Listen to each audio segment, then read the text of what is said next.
Welcome to the Extra Mile. Welcome to the Extra Mile with a super special guest today. We have with us Felipe. Hey, Hi, thanks Felipe. a lot. Hello, Felipe, hello.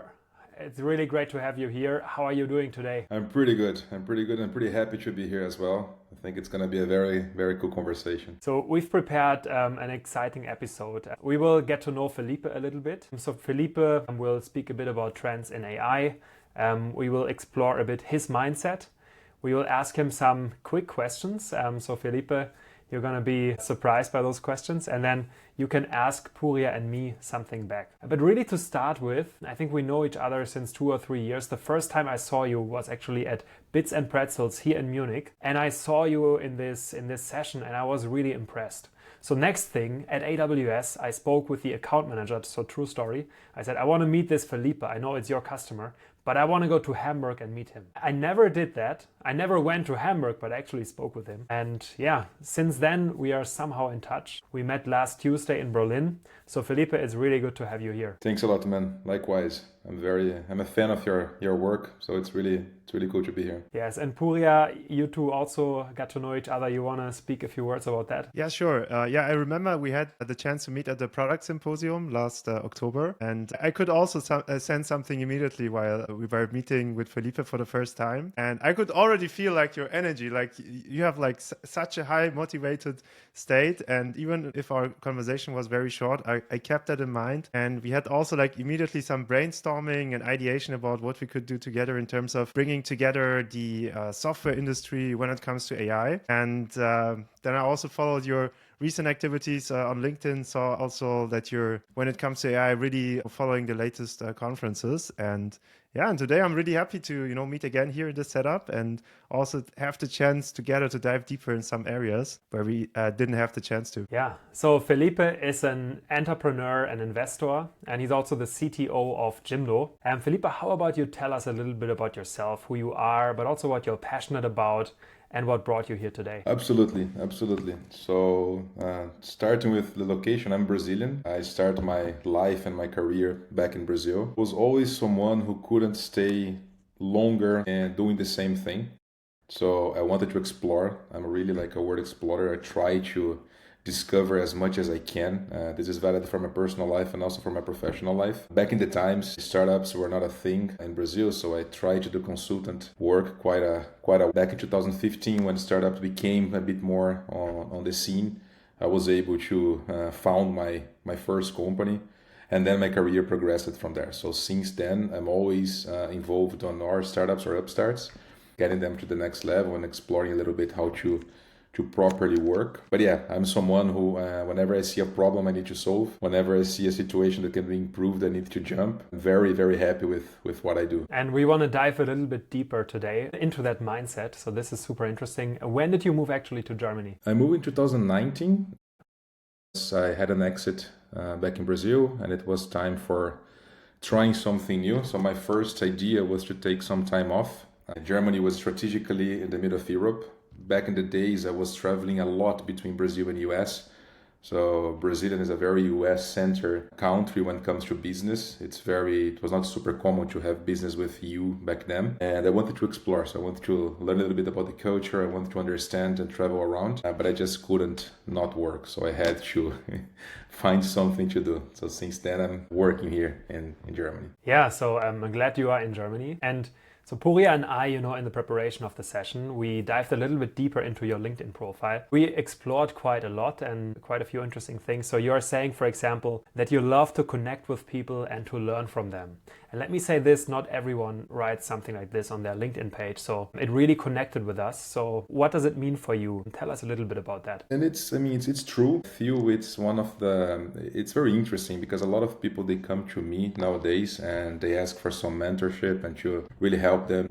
The startup universe or about like a contractor information, how they can get to become a technology executive. But for me, honestly, like every conversation is an opportunity to learn because you do have a different background, you do have different experiences, you do have different ways of seeing how the world is progressing. And if you truly listen to people, you can get a lot in every single conversation you have. So I think the main thing is you should never go to a conversation with trying to get something financially or with another interest. Go genuinely trying to understand what the person thinks, and for real you're gonna learn. Do that thing. I will go to coffees every single week with different people. I respond through every single LinkedIn connection that asks me. I try my best to manage my own network. You might be surprised of how many things you can actually discover if you open your heart and you actually listening to people. It's just amazing. So you're saying you are learning a lot, but obviously you're also giving a lot back to others, and you are also saying that you are kind of helping to create the next generation of leaders. And so I wonder if there are people in your life who have made a difference for you. And is there this sense that you want to really give this back to others now? Absolutely.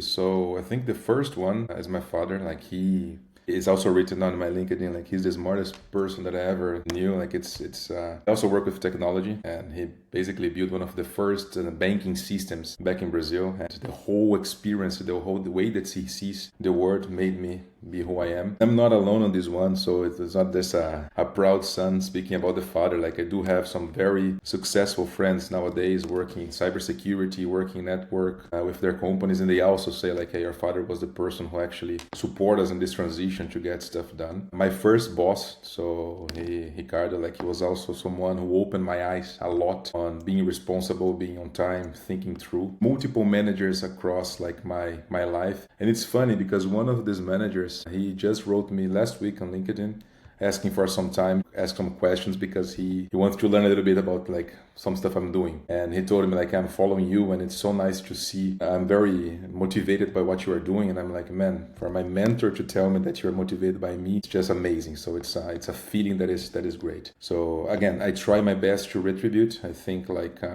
would never charge €1 for these conversations. It's really from my heart. And if you exchange and if you give it back, we're going to be able to have better companies, better people, and a better world. So it might be naive, but like that's really what I believe in these days. It encourages others then to inspire others, just like yourself, right? You were inspired by those mentors, and now you're inspiring, I don't know, dozens or hundreds or thousands of people. So yeah, this is the impact that one person can make because it multiplies. Yes, 100%. 100%. You are also always focusing on building sustainable business, and you are somebody who has a technical background, but also this entrepreneurial sense and spirit.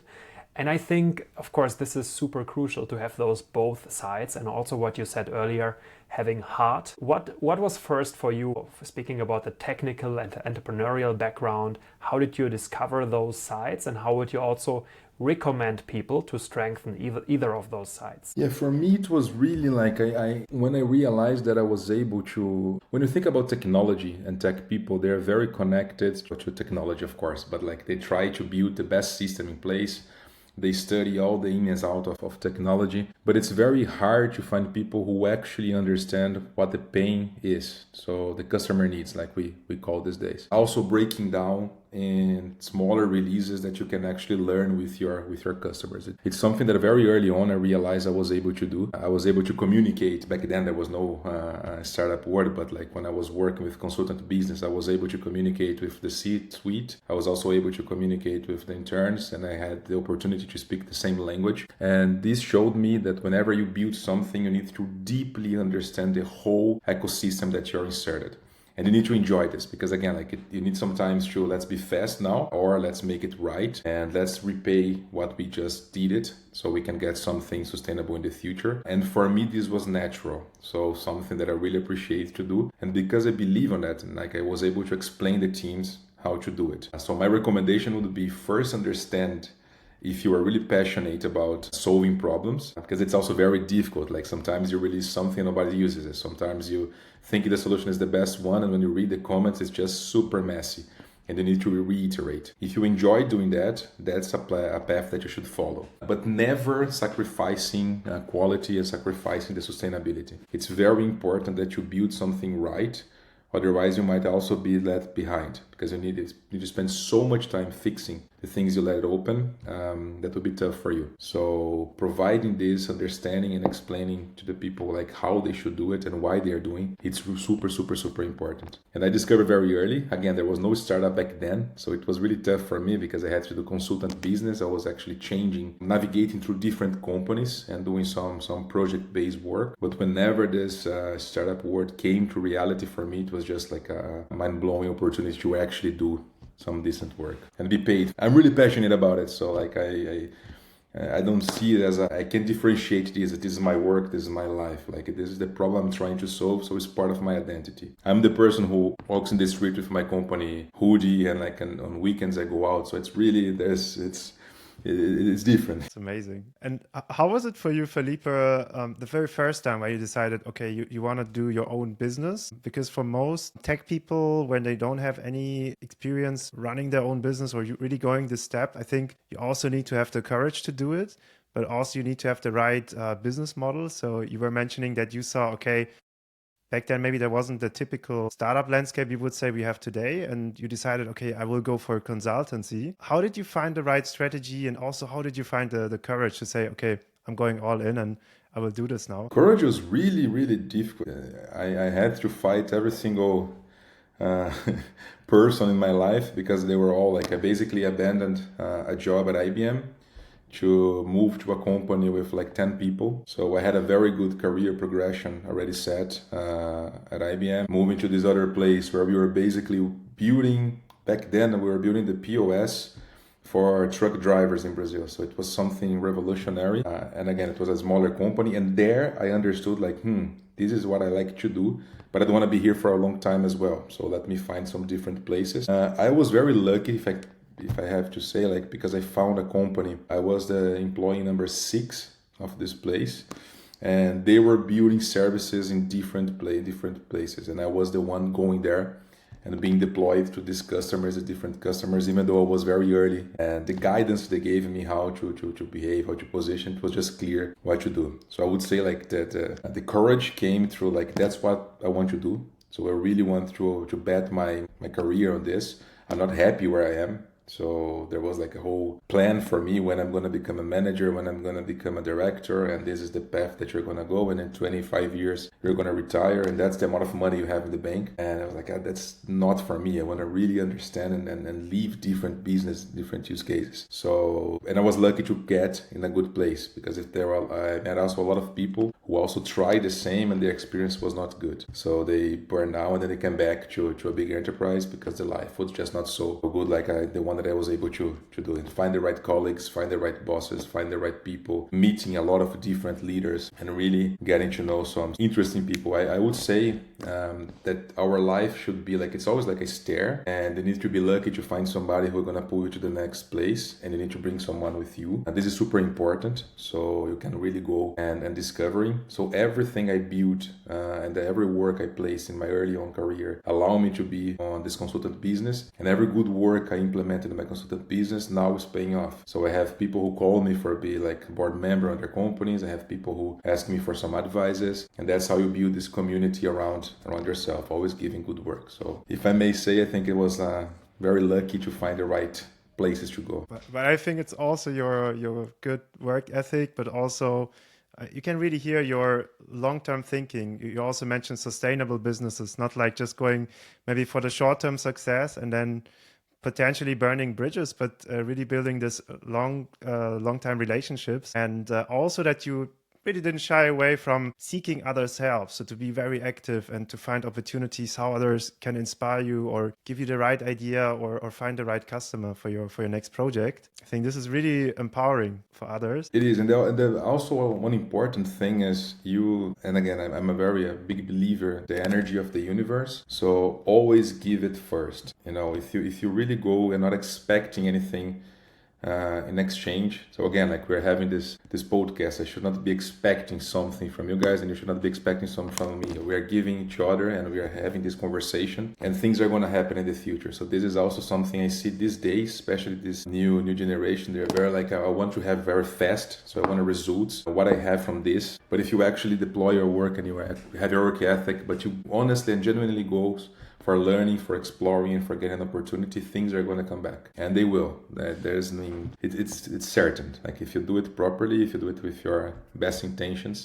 doors are going to open later on again, and they're going to keep open for you. This thought, it resonates so much with us, with the idea of this podcast, but also really on a very personal level. And I'm looking forward to diving deeper in the mindset section about this. But even before we go there, could you just, in a nutshell, tell us the companies you founded, what they did, then when you exited it, before you decided to go to Germany? So the first one I was working with, it was for investors. So basically in Brazil, the investor base was very small. We had just 0.2% of the population investing in the stock market. And we built an educational product supporting people to learn how to invest in the stock market. So a lot of people in Brazil, inflation is high. They keep their money like it's a government, sort of a government banking fund. Inflation is 5-6%. This pays them 0.5-1%.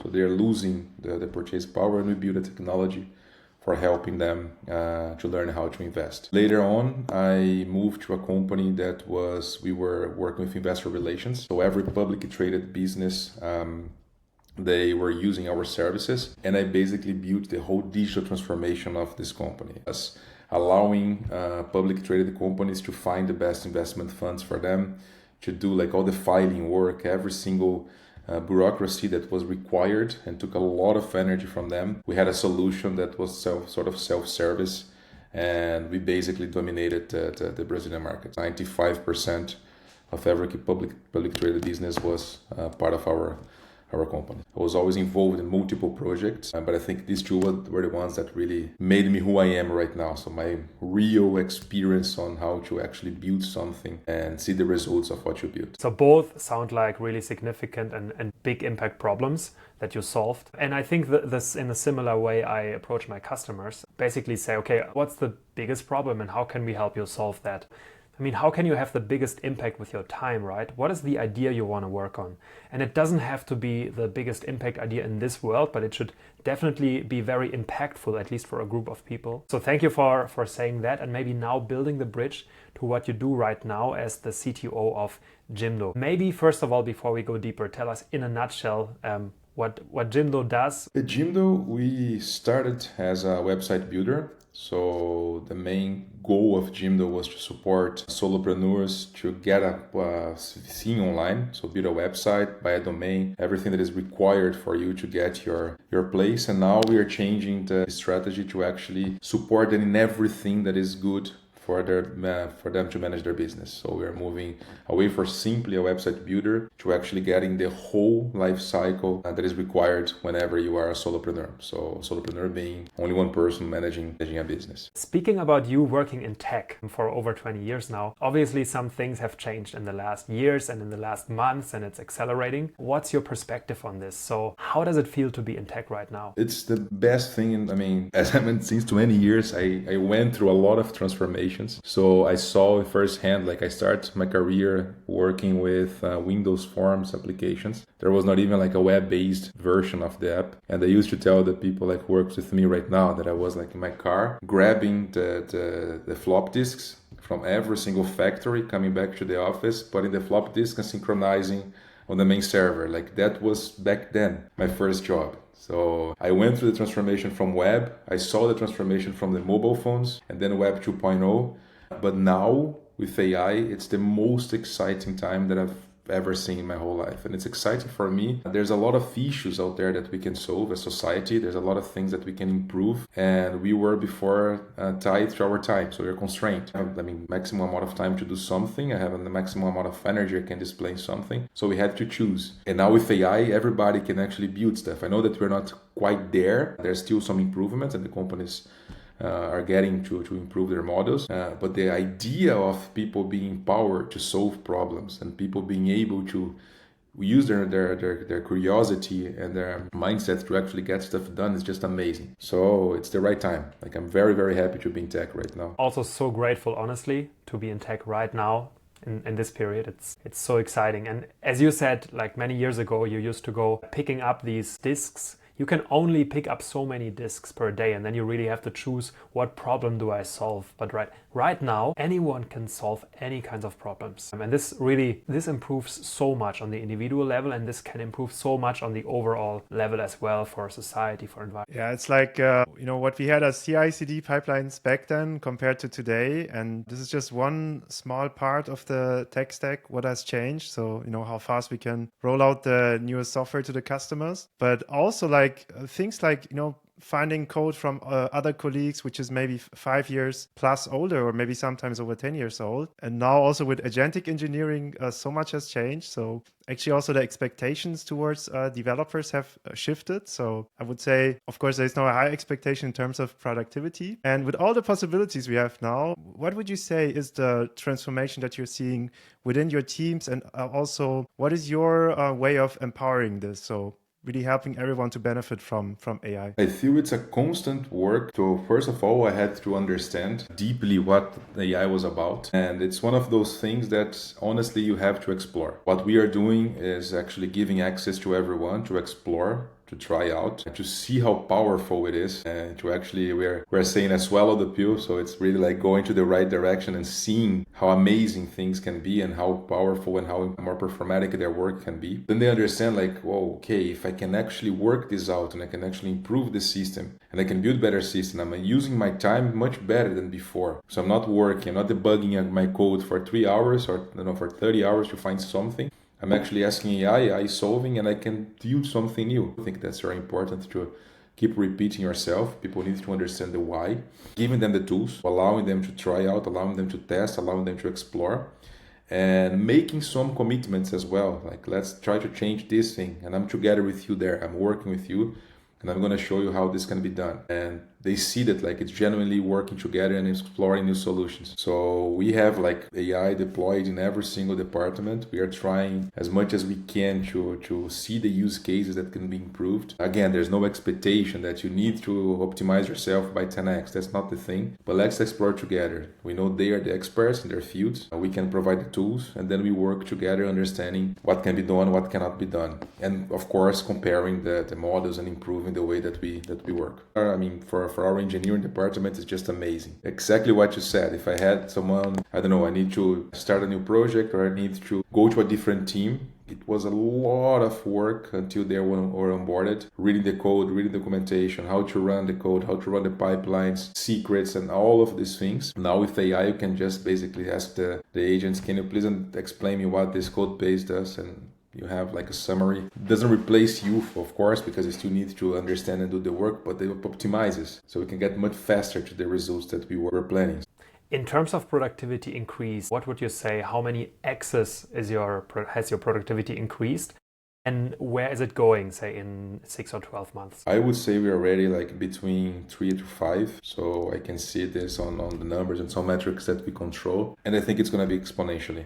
So very soon, most of this, but again, it's not about the productivity on coding. I think the word will change. So I really believe in the overall system being improved by AI. Right now, we are still working in a very functional driven in every single company that we go. It's with the exceptions, of course, of the AI native businesses. But if like the more traditional ones, you have the marketing department, engineering department, design, data, and all of them communicating and working as a workflow. When you have AI really optimizing this whole system, the way I work is going to be different. So it's not that I'm coding 10x faster. It's more like I'm able to produce something to my customer 10x faster because the system is better. So I can have designers coding, I can have engineering designing, I can have data people providing insights, I can have POs understanding things, how they go. I feel like when society gets better solutions, better products, you don't need to adapt to or wait for some release. You are able to get more stuff done.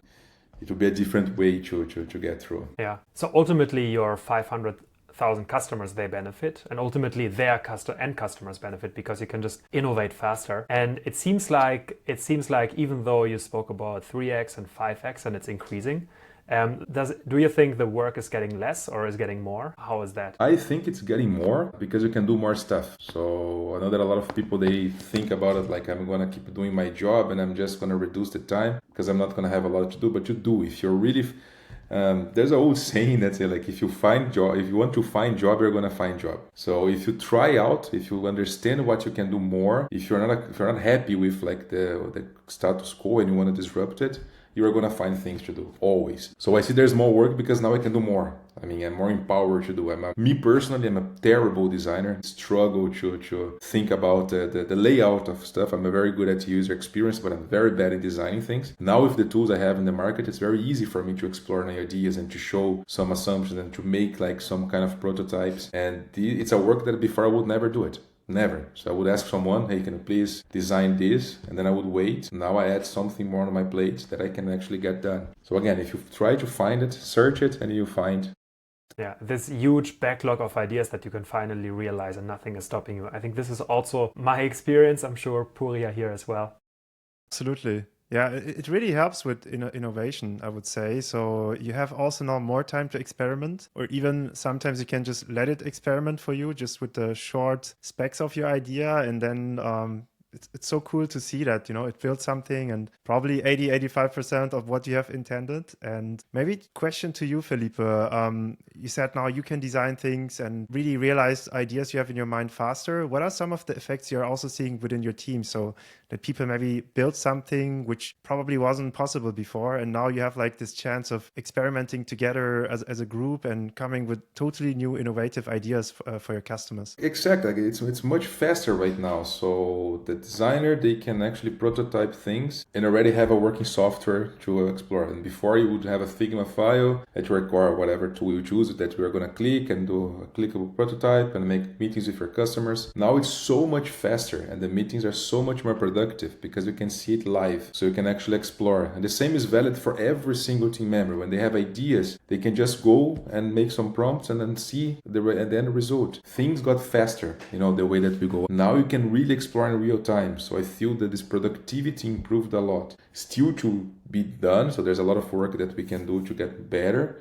But the mindset of working, I can see it's improving a lot. And as I said, like onboarding, so people being onboarded faster, really exploring, and then some use cases that before, I don't know, there's some issue with our customer support and we need to build some feature. This would have to go to the backlog of a specific team. And now I can see the product managers already doing the work. So they can actually code and they can actually fix it, go to review, and we are delivering more. So all this productivity gain was just possible because of these new systems in the place. I want to tell you a few anecdotes. It is, and I want to tell you a few anecdotes from yesterday. I was supporting a customer on site in a hackathon. Yeah, so I saw most people not writing code anymore. They were just directing, okay, consider this existing code and these APIs, but they just let, in this case, Codex, they just let Codex build. I was spending some time at the coffee machine with two people, speaking with them. It was fun, it was good. And then one of the guys was saying, oh, by the way, Codex is building right now, right? So we could have this moment together. We could speak about innovation. I was sitting at lunch with one of the engineering leaders. He said his hackathon contribution was this one problem. An engineer took 3 days to solve it, 3 days. He gave it without any context. It was a support ticket. He gave it to Codex, and Codex solved it in 6 minutes. So imagine 3 days of this engineer. Do you think this engineer had fun fixing this? Probably not. So this engineer can now do something else, and there is so much opportunity unlocked. And when they all presented their ideas at the end, I just realized again, there is basically an unlimited amount to innovate and to do things. So really impressive. At the same time, there were like a few engineers at the very beginning.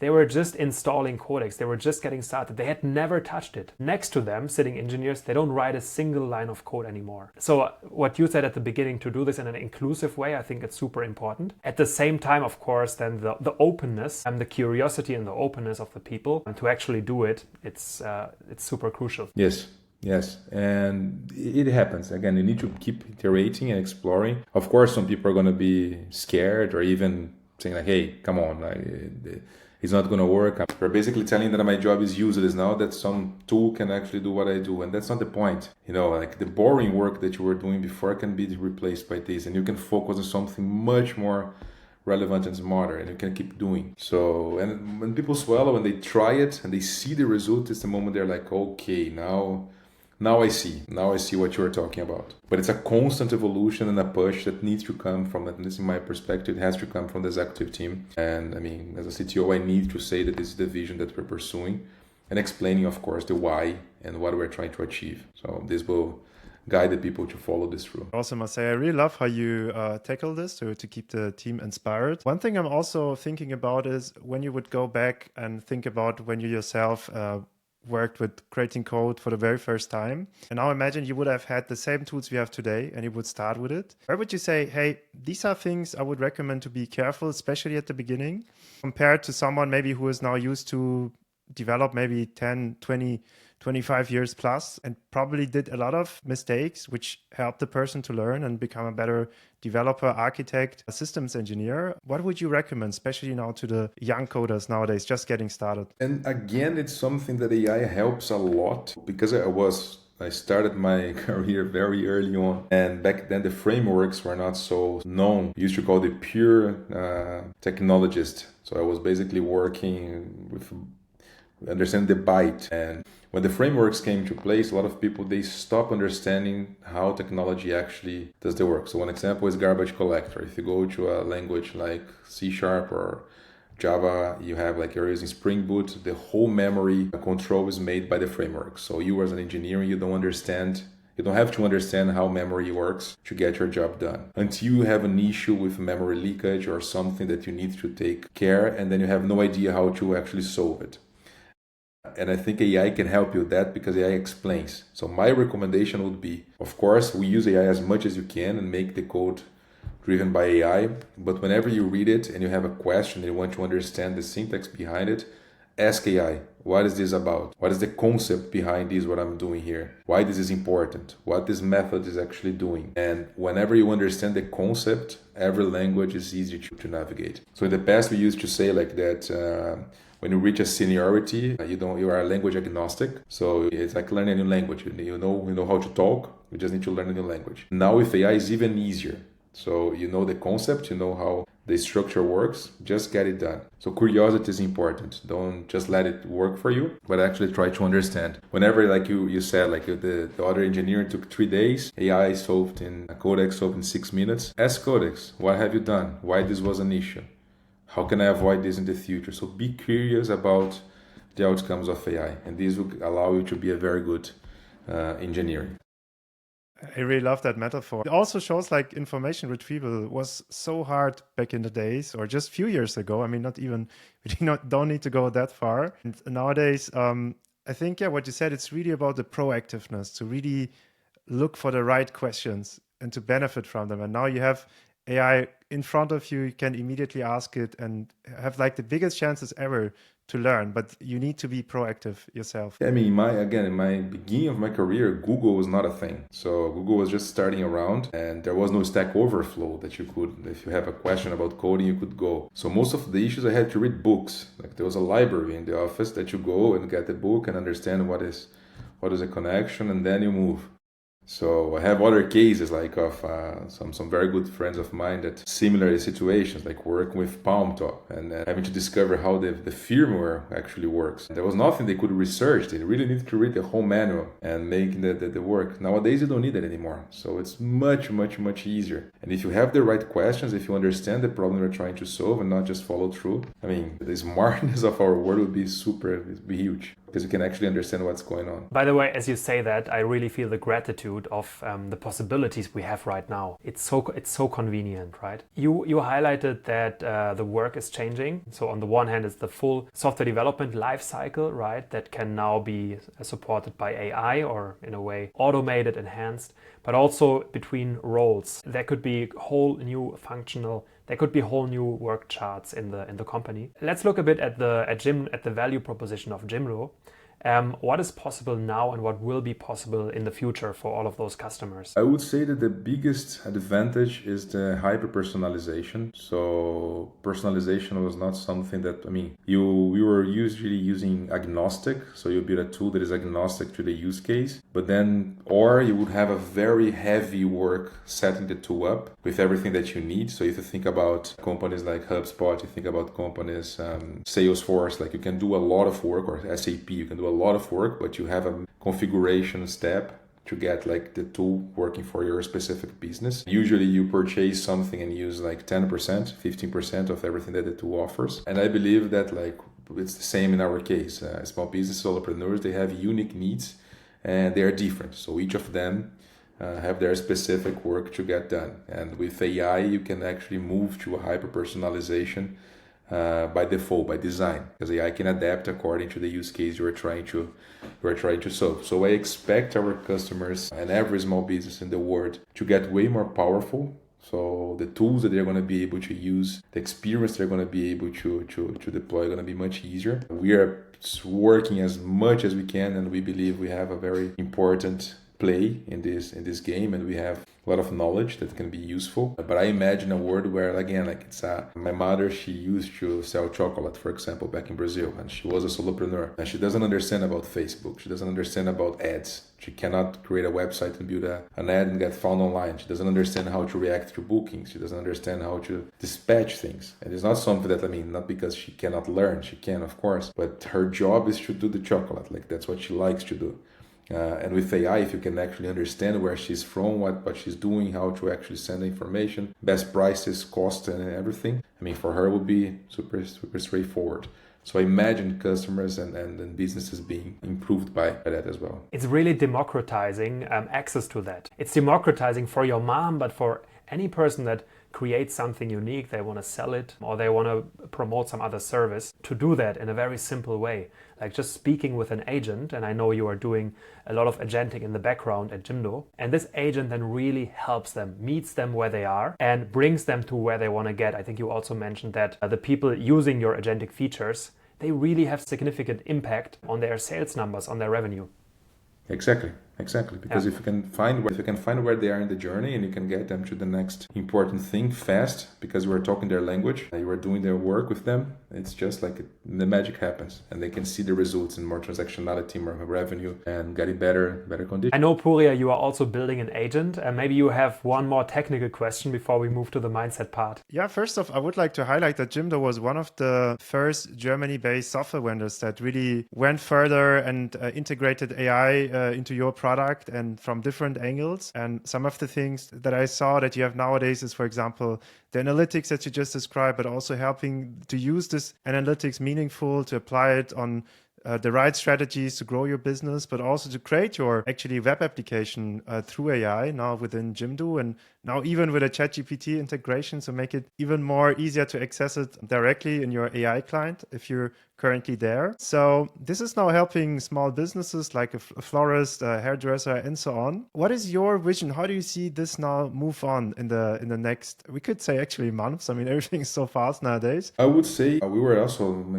I use lucky a lot, but I think we had a very good timing on AI, answering the first part of your question. That's why we started the journey way long time ago, so more than 1.5 years that we are in this path. Like, it was not even a thing. Our VP AI, Jan, he's someone who embraced from the get-go. And I remember 1.5 years ago when I was taking a look, and he was already super passionate about it and saying, man, this is going to change the whole world. This is it. And we were sitting in the office and exploring some tools. Back then, everything was just very early on, and we were trying we experimented the first API from OpenAI. So that's why we're kind of already a bit upfront. But the world is changing massively, so being upfront now might mean that in 1 week I'm already late because somebody is actually racing faster than we do. For us, it's really starting the educational process with our customers and getting more of our solutions available through agentic experience. That's what we aim to do. We feel that it's a curve that people are going to start learning and how to use it and embrace it. But we need to prepare our solutions to get through a better exploration from our customers. So it's really learning with them, coaching them, helping them, building the community around. And we plan to get more products available through these specific use cases. That's what I can review. There's some stuff also cooking, but I can't say publicly just yet. We're very excited. And I also like what you just highlighted. So it's a joint collaboration with the customers, because it's also new for them, and being a community really helps to shape that common understanding, but also to shape how we want to meaningfully integrate AI into the product. I think also what you mentioned earlier, experimenting faster now with the faster development cycles we have, but also now probably faster feedback coming in from the customers, because they can now experiment much more with the product. So maybe in 10 minutes, they would do much more things in the product than they would do maybe before in 1 hour. And with that, they will touch maybe hidden spaces of the product, which they would never even discover before. That's for me, one of the biggest changes with this new way of delivering software. So before, you would have this whole discovery path that a lot of product and UX people, they had to think how I actually show all the tools I have and which sequencing I need to get this through, how I monetize this, so what kind of paywalls and what kind of triggers I'm going to build. And now, because it's conversational, it's like exactly what you need. And I can recommend you stuff. So this hidden, as you said, like these hidden features, all this work that you had to do before, this learning path, this learning curve, it's done because I understand your problem. I recommend you a solution that might be good or not, so you can judge it. That's the feedback loop that we get. I'm recommending you something. If it's not useful for you, I'm going to learn right away. So there's no need for you to setting everything up and to wait for 2 months until we actually get your stuff under control and then talk to you on a one-on-one call. Now everything is way more dynamic.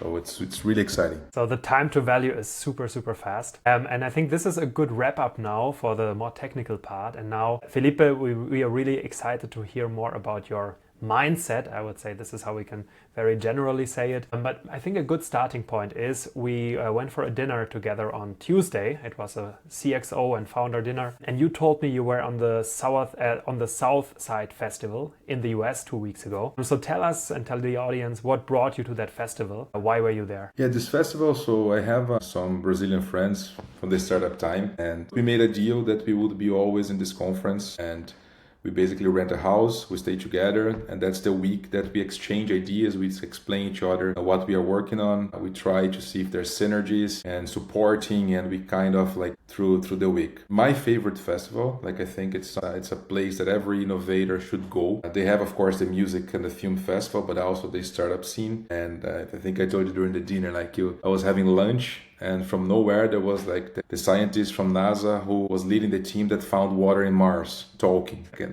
And you're having lunch and understanding about their, it's mind blowing. You're like, wow, that's just amazing. It's such a good connection that you can understand and learn from them. It's brilliant.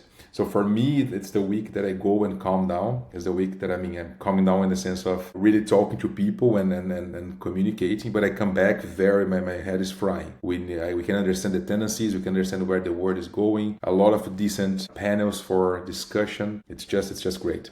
It's really, really great. I would recommend everyone to go at least once in their lifetime, like to see it. And maybe you're also going to be bitten by the by the festival that I'm always there. Every single year, it's my go-to. So I hereby commit I want to go there next year, 100%. And Puria, I hope I see you there as well. I encourage my AI Hustler Mastermind. If you listen to this, please come as well. And everybody else, let's meet next year at that festival.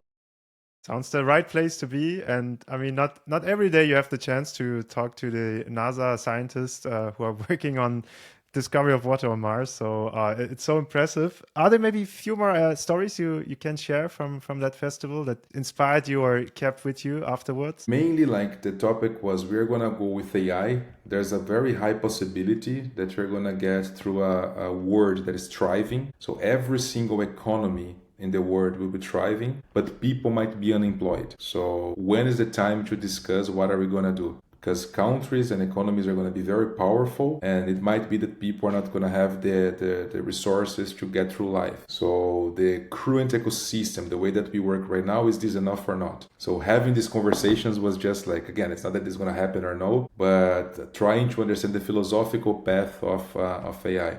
This was great conversation. Another great conversation was about migration. And we do know right now that most of the development countries, they are migrating people that need experts. So we have like the population decreasing in Germany in general. And we need like workers, we need people to come here, like qualified workers to stay here. But if AI solves this problem, what happens then? Are we going to see an outage on migration? Are we going to see a hyperpopulation in the down hemisphere? Like when these conversations, they are just amazing. And then again, you are talking to scientists, you're talking to philosophers, you're talking to very relevant people in the community and learning and then exploring. So these two, I think, was like one of my highlights from the conference, be participating on these panels and be able to discuss. So, and again, you walk through the city, you can meet different people. The guy from the Diary of a CEO walking around and just like, you can talk to him and just make some introduction. It's really good. It's very open-minded and people are just trying to really explore nicely. So there's no interest, no hidden agenda, nothing. It's really heartfully conversational. It's really good. I just want to say now that listeners are even more excited to be there. And I also think it's a great opportunity to have these like smart minds sitting there and also slowing down and then really also rethinking how we are actually moving on as a society. Because I mean, if it's not our profession or research area, we might not have the capacity to reflect so much on this. But then like breaking this down at a time and moment, I think this is amazing. Yeah, thanks also for sharing this here. And I just wanted to say, when we see Stephen Bartlett, I think we want to invite him to the Extra Mile podcast, right, Puria? Of course, yeah. We're going to do it straight away.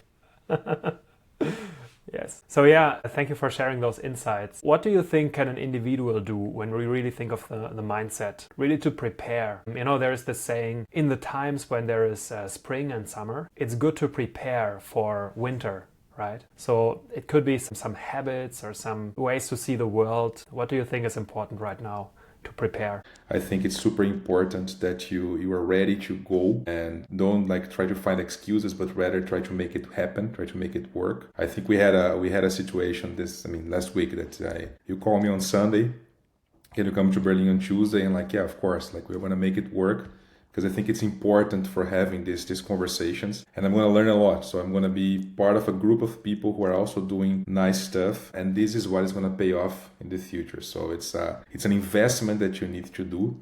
But I would say right now, learn, read the news, understand what is going on, follow through everything, and not following just opinions, but actually understand, because we are getting to a word transformation. And again, like I told you about all my waves of disruption. Every time money change hands, every time new companies show up, every time companies that were super successful, they're not successful anymore. So if I go back to the beginning of my career, IBM was one of the thriving companies in the world. It's still super relevant, but now if you think about OpenAI, if you think about Meta, they are the big ones. Amazon, not IBM. IBM is not mentioned anymore as the big five. Like it's not the ones really thriving. So these are going to happen again with AI, and you need to be turned and understand what is going to go. So really be available. That's my recommendation. Now it's time for digesting, studying, being there, going and building. Actually, now is the time. And you mentioned this on Sunday. So Felipe, I texted Felipe on Sunday if he wants to come to the dinner to Berlin on Tuesday, this founder dinner. And yeah, Felipe said yes. He responded on the Sunday. I think this is an action taker mindset as well. So the curiosity, but also taking action when it's necessary or when you feel like it's the right thing to do. Yeah, I mean, it's something this is with me since forever. It's as part of my personality. Also with OpenAI, when I was invited to Dev Day, and we had like an executive offsite back in Hamburg. So both me and Mats, our CEO, we flew to San Francisco on Tuesday. And we came back on Thursday, and it's 14 hours flight. And it was funny because the crew, they were also in the same flight, and they look at us and they were like, what are you guys are doing here? Like, we've never seen this. We brought you here, now you're going back. We're like, yeah, I mean, we came from an event. So, and then that shows because it was important for us to explore there what is happening. And that's the actional mindset. Like if you get an opportunity, do it. I think, of course, you need to just know when to say no. You need to actually balance, not saying yes for everything. But when you believe that this is right to do and you believe that you're going to be able to learn, do it. You're going to have time later to recover, but if it's important, don't keep thinking a lot or overthinking. Just do it. It's about maybe ideas, perspectives, but also the energy that you get there, right? So being there, getting the energy. And you ask yourself the question, how can I experience both? How can I make both possible? And that's also key, to ask the right questions, as you said at the beginning. Exactly. Maybe one more thing when it comes to your mindset. I mean, one thing we can experience here, but also personally when we met, is like your high state of motivation, but also confidence. And I think this is something that takes time to build up, and also like discipline to keep it up. Or even, on the, as Tilman said, you have the 4 seasons, and sometimes then you have the winter season, and you have to be prepared. You have to know your mechanisms, how to keep your state high. What are the things that you do? Is it, for example, going to the gym, or completely other things maybe we wouldn't have in mind, so that you are using regularly to keep your state that high? I try as much as I can. I'm failing miserably this last 6 months, but I'm trying my best to do sports. So it's something that like running or walking or playing football, doing things that actually connects you to yourself to get you healthy. I read a lot, so I'm a massive reader. I'm always trying to get and then I navigate through business books, self-knowledge books, and biographies. I think it's important to see from people who actually build something, and these allow you to get to know yourself. I went through a process of self-discovery and to really learn about who I am and what I do, and that's why the confidence comes, because then you don't it's not about questioning, because we always question ourselves, like it's something that is normal for the human nature, but we know the path, so we know what we are trying to achieve, we know what we are saying, we can be vulnerable, and then this, as crazy as it sounds, in the moment that you are the most vulnerable is the moment that you show self-confidence. So you can display people, they know that you are genuine, they know that you have this high energy. So there was a Denzel Washington movie that he says body, soul, and I forgot the other, but he basically combines like this body, mind, soul. So if you have a decent body, if you're working with your mind, your soul are gonna be good. So these are the three things that you need to always be focused, and that's something that I try to do a lot. Very beautiful. And I can tell you, we couldn't recognize that you, as you said, didn't go as much as you wanted for sports and to the gym, but definitely the double biceps was there when we met. So yeah, that's true. That's true.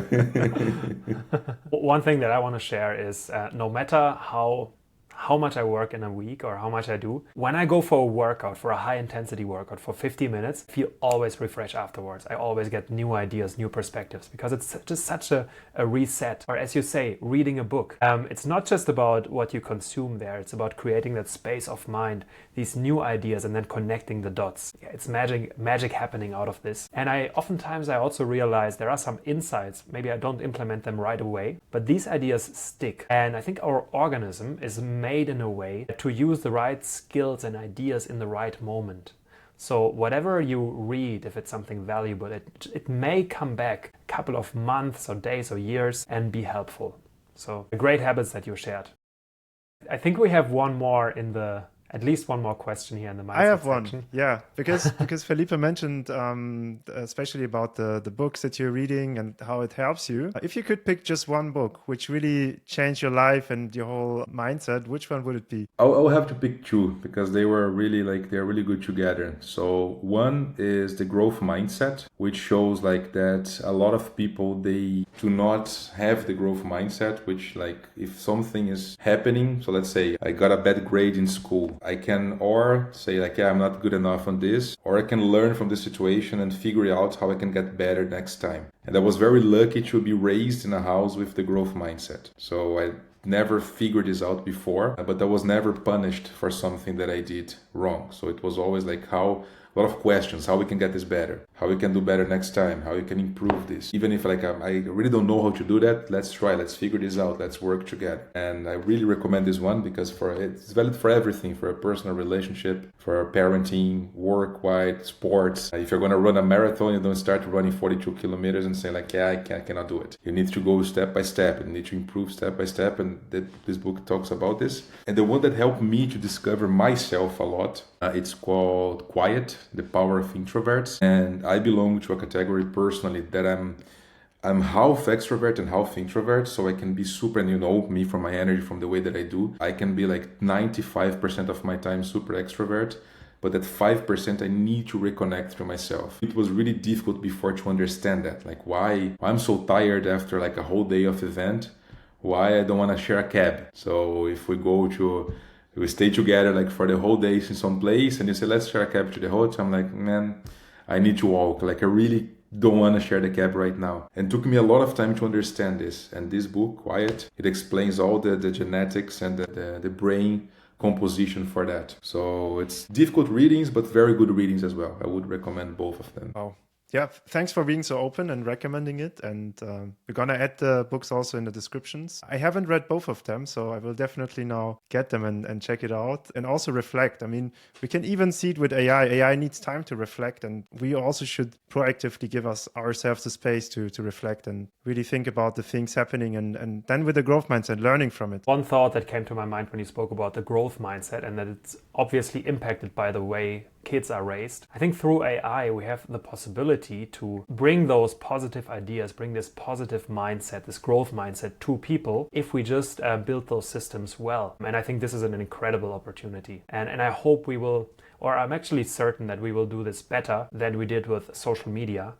because now we have really the possibility to have a tool that helps people, not just practically, but also on a mindset level. And I think so much of the fulfillment of a person and of the well-being, of course, depends on how a person feels, and also how conscious a person is, or how, just in the mind, how many possibilities exist. Absolutely. One thing, as we still speak about mindset, maybe the last one here, the extra mile. Really the theme of this podcast. What does it mean? What does the extra mile mean for you? For me, it's like really doing everything you do with passion. It's like, as I said at the beginning, I can't differentiate my life with my work. For example, I don't have this distinction. Now it's my life, now it's my work. So I bring my family to my work. I bring my work to my family. I try to connect as much as I can. I don't differentiate. So I'm the same person here and there. It's like I really leave it as I can, and that allows me to go the extra mile. So the extra mile for me is do everything you can with the passion, with like all your strength, all your energy. Never do something half-baked. If there's something that you are just doing for doing,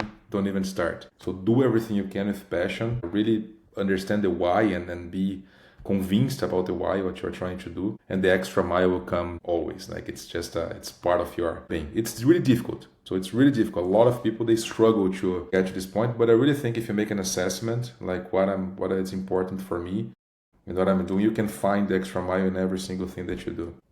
There's no reason to be in this podcast if I'm not going to give my best to the podcast. If my head is not here. So you have to do it this way, and that's the extra mile that you can do it. And let me guess. Yes, at this point, it just feels good to go the extra mile, doesn't it? Exactly. All right, so thank you for these insights into your mindset. And now we come to the next part with some quick questions. I'm very excited about these ones. And how about Puria? You start with the first ones. All right, the first one would be, what is your current morning routine? So how do you start the day? What is like your typical time getting started? And what are the things you need to start the day right? I changed this year, actually. So my mornings, I'm always with my daughter. I bring her to school every single morning. And it's the best start of my day. So we go by foot. I can walk with her. I can talk to her. I mean, she's still 2 years old, so kind of it's me more doing the talk. But it's just an amazing routine. I really appreciate this, and I come fresh to work and ready for fighting the day. So beautiful. The next one is Hamburg or Brazil? Where would you retire?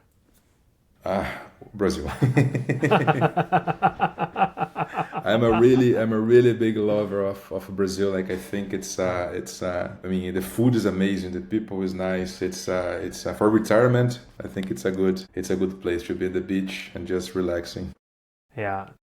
So the food, the people, anything else, any other reason why people should definitely visit Brazil? I would say these are the two main factors, but the diversity. Like you have everything. It's a very beautiful beaches. You have nice mountains. You have great seaside. Like you can see the São Paulo, for example, where I come from. It's like the New York, but 24/7. So it's just like an insane city. Everything you want to explore, you can find there. I would strongly recommend. Again, been there. I love it so much. The first thing I said, I want to go back right away.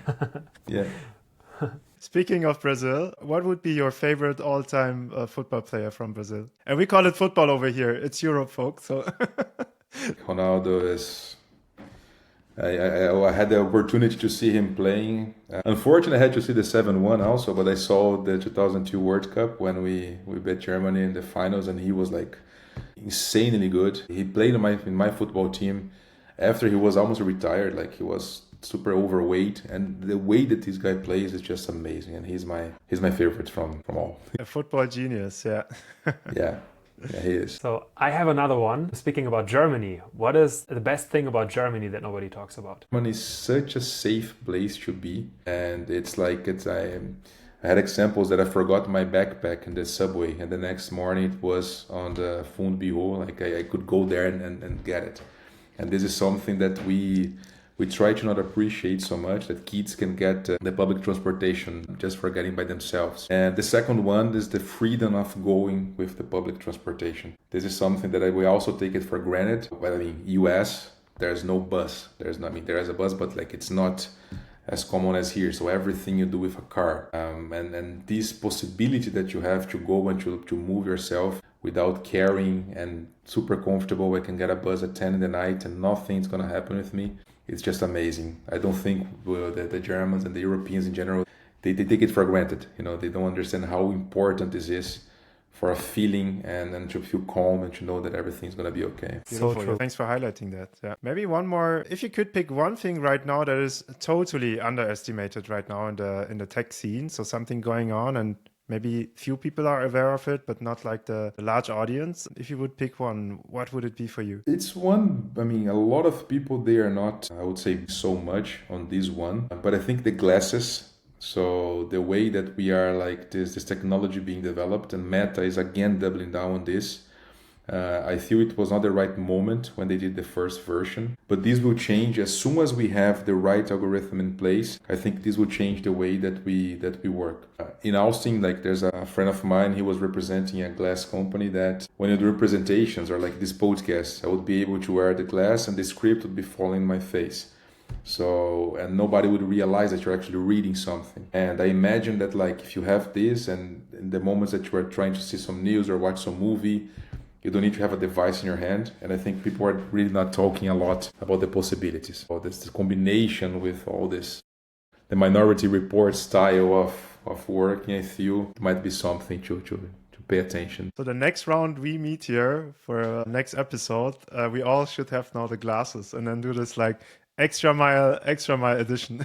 That's exciting. In a few years, when we look back at episode 8, we are at 1,000, and we are wearing those glasses. Then really, I mean, you are describing it now, but it will be reality in a few years in the future. And then this agent brings us the right proactive inspirations or suggestions just in the right moment, and it hears something and it already gets it done. So you get the feedback back. Very interesting and exciting. Now, speaking a bit more about your life, what is something that you measure? Is it hours of sleep, repetitions in the gym, or something completely different? I honestly measure the number of books I read, and I try to read 2 books a month. This is something that keeps me motivated to really explore more. But I also measure the amount of time I'm walking every single day. So I try to be at least 50 minutes every day so I can keep the circulation and going through. I measure this both. Can I ask you for one commitment? I think we never asked a guest in the Extra Mile for one commitment. So, Premier, you post on LinkedIn, maybe to share it with a larger audience, say 5 or 10 books that inspired you. Maybe just the title and one sentence, why you recommend that to people. Will do. All right. Deal. Done. Deal.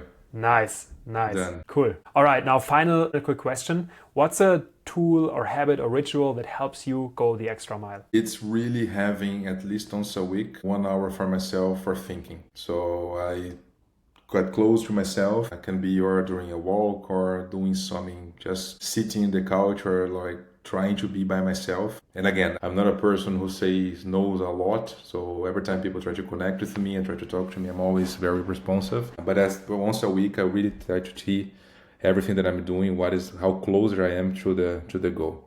And one thing that is also kind of complicated, like we have goals, and when we achieve goals, we build new goals. So this is also the builder mentality. It's never enough. The sense of enough, it's not there. Whenever we get something, we know that it's possible to get more. Not only I'm talking about like financially, but also everything in your life. You know, if you're building a product, you can build on more. Have 100 customers, you can have 200. If you're helping someone, you can help another person. So for me, it's like where I am in that moment and combining to see if I'm on the right path. And this helps me to go the extra mile because then I know what is important to do and how I'm going to get this through. And in this moment of reflection, also realizing the progress that you made. Yes. No, this is insane. Like for a person who came from Brazil, but I mean Brazil, my wife, she didn't understand like in the beginning of the relationship, because in Europe, again, you take for granted that you can get a train and go to Italy. In Brazil, for going to Italy, it's a lot of, like my first time I was in the plane, I think I was 19 years old. It was my first flight. And sometimes I'm like, I don't know, I'm sitting, I was watching the Champions League finals, and I'm like, how the hell I was able to get here, you know?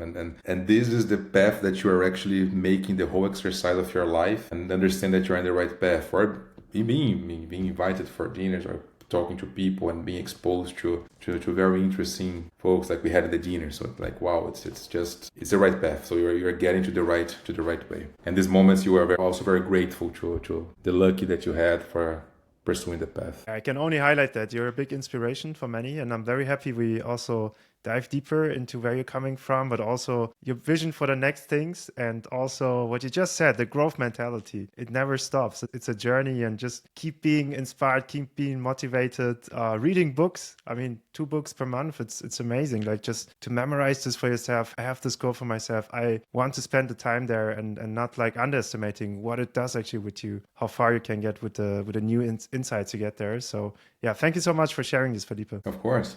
Of course. All right. Yeah. With that, maybe also the chance for you. So if you have like questions to ask, maybe one to each of us, that would be the time. I would ask the same question for both of you because I'm very curious. Is actually hear your perspective on where we are going with the tech world with AI. You both work like for big corporations. So as I said, like I was very inspired when we met during the symposium, like the passion that you guys were talking about was just super inspiring.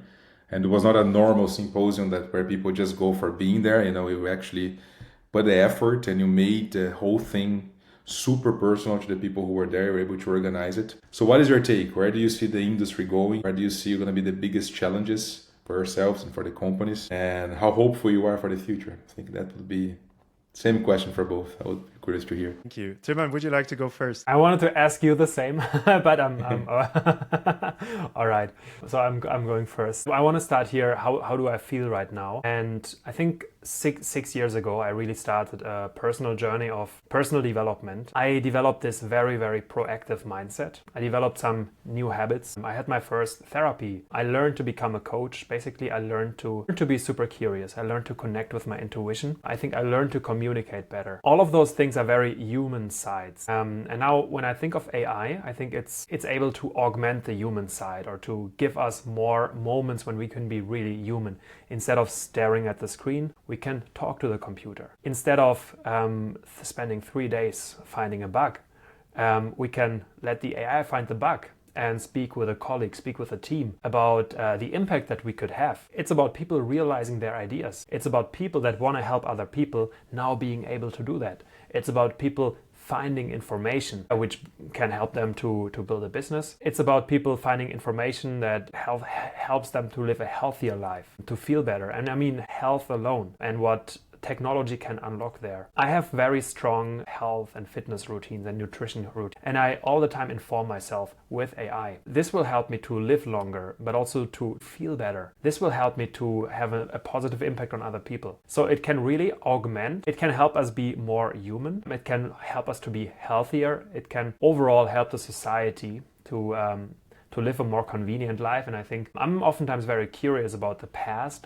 What would it have been like to live like 50 years ago, 100 years ago, 300 years ago? But these were also sometimes very hard times where people were suffering physically. I remember my grandfather, I think maybe I told this story before, it's also in my book. When he was a teenager, when he was I think 10 years old, his father died due to a very tragic accident, and he was in the hospital by himself. There was no therapist back then. He was just by himself, and he came back home. He couldn't go much to school because he had to work, because he was now the man in the house, and there was no money around. And these were just the times 70 years ago here in Germany. So I think in so many ways we have now more wealth and more abundance in this world, and it's something we can really appreciate. And also back to AI helping people to develop a growth mindset. There are so many opportunities there. Nonetheless, I also see challenges coming especially in the near and mid future. So when it comes to AI replacing job, I think this is real, especially for a lot of routine work. And then there are lots of people that will discover something new that they can do, that they will discover some entrepreneurial activities. But there might be people that are in difficult situations. Maybe they don't have this growth mindset yet. So they need, I think, other people to inspire them. But to an extent, of course, they also need to open. They need to open themselves up. It always requires some own willpower, and then hopefully have a supportive environment for those people. And so yeah, I think there will be some challenges in the near future. I mean, what we observe at OpenAI, the capabilities of the models are super, super strong, but the value they create, it's not equal yet. So there is still a gap. But through the progress of technology, you teach one robot something. Now, basically all robots are able to do that. And it's the same with agents. So the progress is going to even accelerate. And as you said, Felipe, it's crucial for each individual to be aware. It's also crucial for organizations to be aware. I think it's key also for organizations to focus on the customer value and not try to lock the customer in, because these models, this is again something positive after all. Because customer value is key, no matter what kind of business is being made. People have choices. It's democratizing. Democratizing so many things, including doing a legal review of a contract. Now, every person can do that with the help of AI. It's democratizing a lot of things, and I think this is beautiful. In the last years, AI that used to be for a small number of experts, it's now something each person can benefit from, and it's more and more giving equal opportunities to people because they have access to this technology, they have access to that research. Yeah, so that's my take, and I'm obviously looking quite positively on the whole topic, and I'm seeing the positive impact it makes, but I'm definitely also aware of some challenges that are ahead of us, and I think it's the responsibility of organizations, not just the ones developing it, but also the ones using it, to do this in a responsible way, and that everybody helps to design these systems in a very inclusive and secure way. Thanks. Makes super sense. Thanks.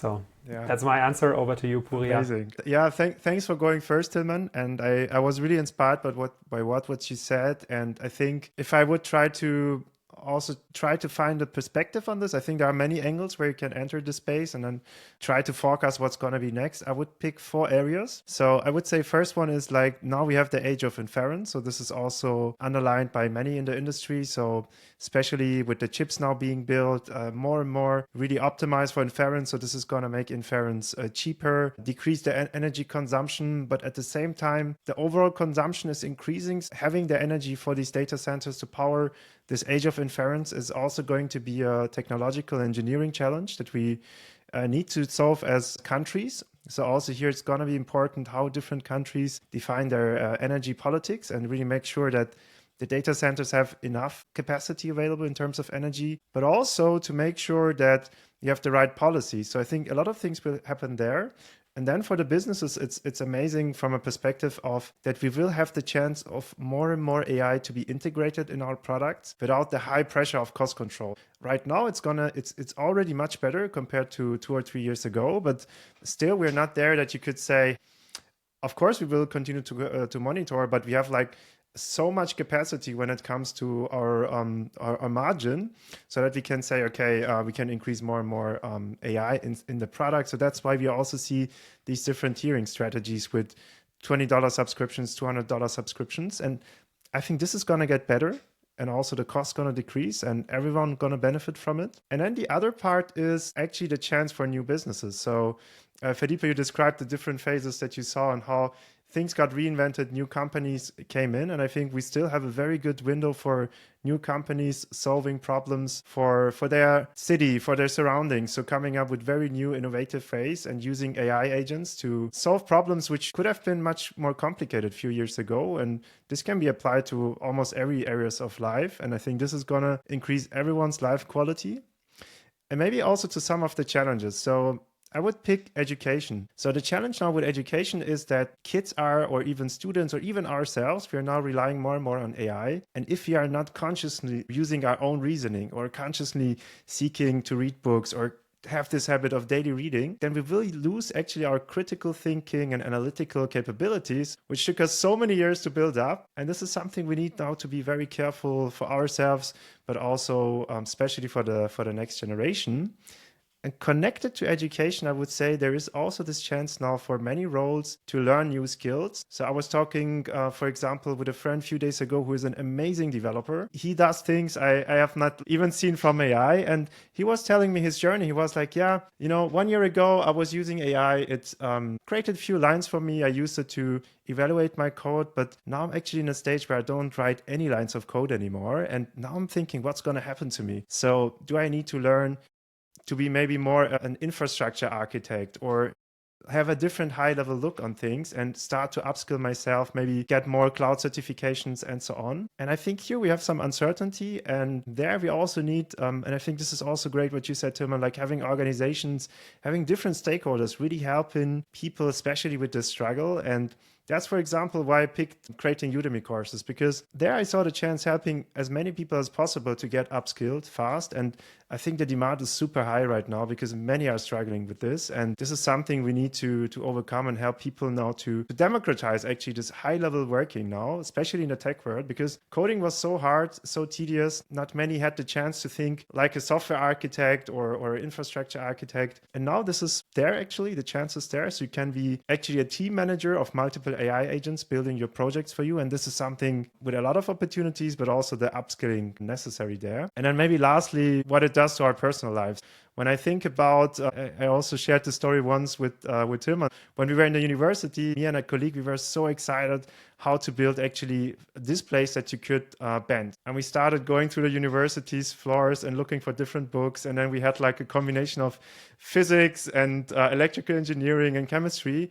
And we spent like multiple hours. And at one point we were like, it's not manageable. We can't learn this with that type of information retrieval. And nowadays, this is an easy thing to get as information. And I think this is something just in this one field, but you can apply it to everything in your life, helping us to live a more meaningful and happier life, I would say. Makes super sense. Nice. To wrap this up, and also then coming back to your conversations at the Southside Festival, I think these kinds of conversations are crucial. Really, what's the impact it will have and how can we contribute through education and through all the things we spoke about. And lastly, because you spoke about the symposium, and we really did this with a lot of passion, Puria and I. And again, I want to highlight, we were in this room with 50 executives from tech firms in Germany. We had string music. It was a beautiful room. And we all just connected through great conversations, speaking about AI, but also speaking about the proactive mindset it requires and how we are managing this change. Yeah, it just felt right to bring people together and to create this atmosphere of exchange and community. Yes, 100%. And the educational path also, like it's one of the initiatives I'm working right now, which is a school in Brazil to empower people to learn how to properly use AI. It's called Delta Academy. Again, I also believe a lot that education is what is going to change the world. So we can have the tools, we can have the assets, but if we do not properly educate people in companies and executives, it's not going to work it out. So it's very, very happy to see also like the courses and everything that you guys are doing. It's really cool. Absolutely. Yeah, thank you so much, Felipe, for being so active and giving something back, especially to the next generation. Really big up for that. So it's amazing to have people that are actively really thinking about others and doing things and executing on it. And thank you for doing the extra mile here in this podcast. I think it has been over 1.5 hours. So thank you for that and the inspiring things you were saying. I really appreciate the invite. It was really a pleasure to talk. I mean, you can see that I'm very passionate about the topic. So thanks a lot for having me, for thinking about me. And yeah, looking forward to the future working together with you guys. Thanks a lot. Cool. Same here. Thank you so much. And looking forward to the 5 to 10 books. And another thing, let's bring the community together again soon. I think this is something that we can also do together. Yes, with please. This, let's do that. Have a beautiful rest of the day and see you next time when at the Extra Mile. The Extra Mile. Yes. Thank you. Have a beautiful day. Thank you. Bye-bye. Bye.